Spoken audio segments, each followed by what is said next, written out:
Hi everyone, আশা করি সবাই ভালো আছেন। তো আমরা ঘুরতে গিয়েছিলাম পার্বত্য চট্টগ্রামের রাঙ্গামাটি জেলার বিখ্যাত কাপ্তাই লেক, আর সেই সাথে মুগ্ধ করা ঝর্ণা, মুখপোছড়া ঝর্ণা আর নোয়াকাটা ঝর্ণা। আমাদের এই ভ্রমণে ছিল 2 দিনের ট্র্যাক। প্রথম দিনে আমরা ঘুরেছি মুখপোছড়া আর নোয়াকাটা ঝর্ণা। ঢাকা থেকে আমাদের যাত্রা শুরু হয় হায়দ্রাবাদ থেকে রাত 11টায়। রাতভর বাসে ভ্রমণ শেষে সকাল 7টার দিকে আমরা পৌঁছে যাই কাপ্তাই জেটি ঘাটে। সেখানে সকালের নাস্তা সেরে আমরা একটি নৌকায় চেপে রওনা দিই বিলাইছড়ির উদ্দেশ্যে। নৌকার ভ্রমণ ছিল দারুণ রোমাঞ্চকর। চারপাশে পাহাড়, ঝাউবন আর নীল জল মিলে যেন এক অন্যরকম জগৎ। প্রায় 2.5 ঘন্টা পর আমরা পৌঁছাই বিলাইছড়ি। সেখানকার একটি রিসোর্টে কিছুক্ষণ বিশ্রাম নিয়ে এবং প্রস্তুতি সেরে আমরা আবার যাত্রা শুরু করি মুখপোছড়া আর নোয়াকাটা ঝর্ণার উদ্দেশ্যে। মজার ব্যাপার ছিল, রিসোর্ট থেকে ঝর্ণার ট্র্যাক লাইনে যেতে আমাদের আরেকটি নৌকা নিতে হয়েছে। সেই পথটাও ছিল একেবারে ছবির মতো সুন্দর। প্রায় 1 ঘন্টা নৌকা ভ্রমণ শেষে আমরা পৌঁছাই ট্র্যাক শুরুর জায়গায়। তো চলুন এবার দেখে নেই কাছ থেকে মুখপোছড়া ও নোয়াকাটা ঝর্ণার অপার সৌন্দর্য। মাত্র টোলা থেকে নামলাম, আমাদের ট্রেকিং শুরু হয়ে গেছে। আমাদের বাম সাইডেও পাহাড় আছে, ডান সাইডেও পাহাড়। আমরা মাঝখান দিয়ে সরু পথে যাচ্ছি এবং আমি যদি আপনাকে ক্যামেরা ঘোরায় দেখাই, একবারে ওয়াও, একবারে সামনে একটা ওয়াও ভিউস। তো আপাতত এটুকুই, দেখা যাক নেক্সটে কি আছে। যাই হোক, জাস্ট মাত্রই ঢুকলাম। রাইট সাইড দিয়ে শুধু গাছপালার বন, পুরো রাস্তার মধ্যে হাঁটতেছি এবং সাথে সাথে কিছু ঝর্ণার প্রপাত দেখা যাচ্ছে। সামনে একটা আছে, সামনেটা অবশ্যই দেখাবো। জাস্ট 20 মিটার হয়তো বা হাঁটতে থাকি। এই ছোট একটা জলপ্রপাত যা বলে হয়তো বা। এখন এই জলপ্রপাতের মধ্যে যাবো আমরা। চলেন, এই যেন চলে আসছি। সাবধানে কোনো মাইল নাই। ওকে, জাস্ট আমরা বার হয়ে গেলাম। সামনে আমাদের হোস্ট আছে, হোস্ট আমাকে পথ নির্দেশনা দিয়ে যাচ্ছেন। ভালো আপু আছে, সবাই আছে। এই যে এনা ধরান আরেকটা ছোট খালের মতো।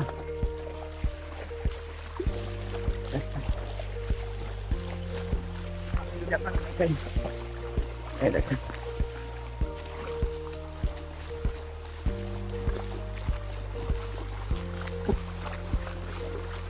আমরা সম্ভবত এক টিমের 16 জন আছে। সামনে কিছু আছে, পিছনে কিছু আছে এবং একজন পথ নির্দেশক একবারে মাথায় আছে। কিছু লোক ফটোশুট করছে, কেউ ভিডিও করছে। জাস্ট এই দেখতে জলপ্রপাত, পানি গড়তে আমরা দেখতেছি। এই হাসিফ ভাই, আমার ভাই, আমার হোস্ট আমাকে নিয়ে আসছে। আর এই আমার আপু, ভালো আপু, ভালো আপু না? আপু খুশি আছে না? আপু আমার ভালো করে দিলে বলো ভালো আপু। হ্যাঁ দিয়ে দেবো তো, মাই দেবো শেষ। ওকে, এই জায়গায় রোদ আছে। জাস্ট আমি একটু ঘোরাই দেখাই সামনে। ঘন সবুজ বন জঙ্গলের আঁকাবাঁকা পথ ধরে আমরা এগিয়ে চলেছি। চারপাশে উঁচু পাহাড়, বড় বড় পাথর আর মাঝে মাঝে ছোট ছোট ঝিরি বেয়ে নামা ঠান্ডা পানির ধারা, সব মিলিয়ে পথটা যেন ছিল এক স্বপ্ন রাজ্য।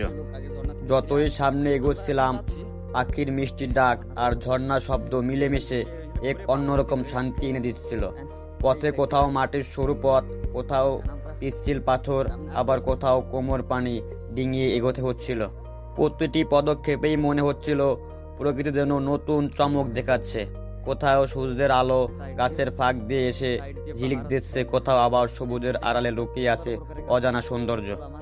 ট্রেকিং যতই কঠিন হচ্ছিল, তার থেকে কয়েক গুণ বেশি বাড়ছিল আমাদের ভ্রমণের আনন্দ। মনে হচ্ছিল প্রকৃতির সাথে যেন এক অন্তহীন সংলাপ।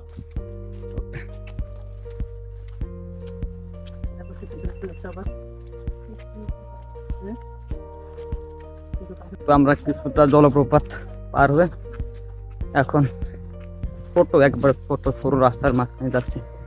সাইডে ছোট ছোট গাছ, সেখানে হচ্ছে বা বেগুন গাছ লাগানো হয়েছিল, বাট মারা গেছে। এখন আমরাই যাচ্ছি, তো চলেন দেখা যাক সামনে কি আছে। তো যাই হোক, আমরা প্রায় পথ হারা ফেলেছিলাম, তো বাট আবার একজনের মাধ্যমে পথ পাইছি।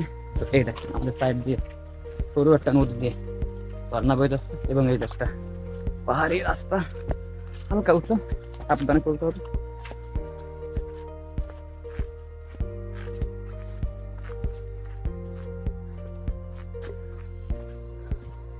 আমরা ধরতে পারেন যে এখন পাহাড়ের উপরে আছে, নিচে অনেক খাদ, ছোট বড় খাদ আছে, হয়তো আপনারা দেখতে পাচ্ছেন। অনেক ঘর বাড়ি আছে, হয়তো বা স্থানীয় জনবসতি, পাহাড়ি জনবসতি।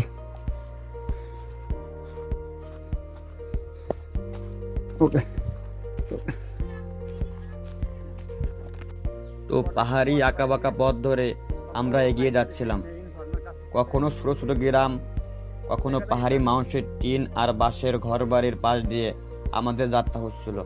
গ্রামের মানুষদের হাসি, তাদের সহজ সরল জীবনযাপন আমাদের পথ চলাকে আরো রঙিন করে তুলছিল। মাঝে মাঝে পাহাড়ের চূড়া থেকে দেখা যাচ্ছিল নিচে নীলাভ জল আর সবুজের মেলা।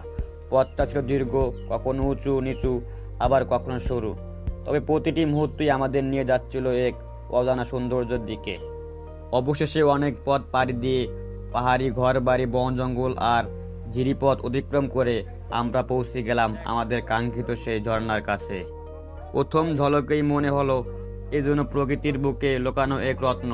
ঝর্ণার গর্জন, ঠান্ডা পানি আর চারপাশের অপরূপ দৃশ্য এক কথায় অবিস্মরণীয়।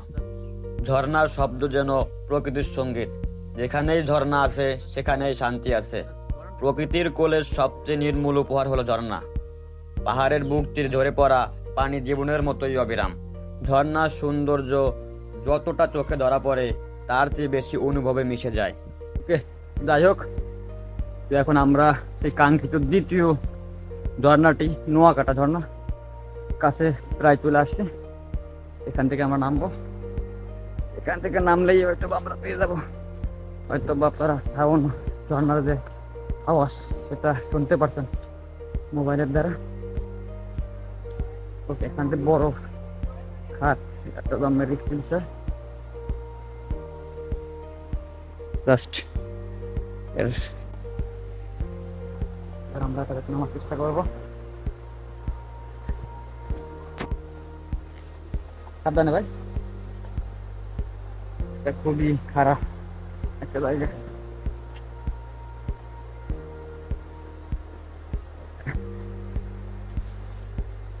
প্রায় চলে আসছে। প্রথম ঝর্ণার সৌন্দর্য আমাদের মুগ্ধ করেছিল, কিন্তু সামনে অপেক্ষা করেছিল আরো বড় এক চমক। কিছুটা পথ অতিক্রম করার পর আমরা পৌঁছালাম নোয়াকাটা ঝর্ণার কাছে। এটা সত্যিই ছিল আরো বেশি মনোমুগ্ধকর। উঁচু পাহাড় থেকে ঝরে পড়া সাদা ফেনার মতো পানি, চারপাশে নিস্তব্ধ প্রকৃতি আর ঝর্ণার গর্জন মিলিয়ে মনে হচ্ছিল আমরা যেন এক অপার্থিব জগতে দাঁড়িয়ে আছি। ঝর্ণার পানি এত স্বচ্ছ আর ঠান্ডা ছিল যে ক্লান্ত শরীর মুহূর্তেই সতেজ হয়ে উঠল। মনে হচ্ছিল প্রকৃতি যেন সমস্ত সৌন্দর্য ঢেলে দিয়েছে এই এক ঝর্ণার বুকে। প্রথম যেটা দেখেছিলেন সেটি ছিল মুপ্পোছড়া ঝর্ণা, আর এখন যেটি উপভোগ করছেন সেটি হলো নোয়াকাটা ঝর্ণা। এখানে আমরা কিছুটা সময় কাটিয়েছি। কেউ ঝর্ণার নিচে দাঁড়িয়ে পানির ধারা উপভোগ করছিল, কেউ বা শুধু চুপচাপ বসে এই অদ্ভুত সুন্দর দৃশ্যের মধ্যে হারিয়ে যাচ্ছিল। এভাবেই শেষ হলো আমাদের প্রথম দিনের ট্রেকিং। মুপ্পোছড়া আর নোয়াকাটা ঝর্ণার সৌন্দর্য আমাদের মনে যে আনন্দ আর শান্তি এনে দিল তা ভাষায় প্রকাশ করার মতো নয়।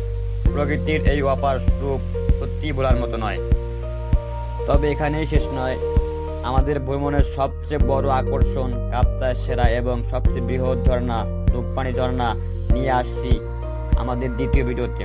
তাও সাথেই থাকুন আর উপভোগ করুন ধূপপানি ঝর্ণার অসাধারণ সৌন্দর্য।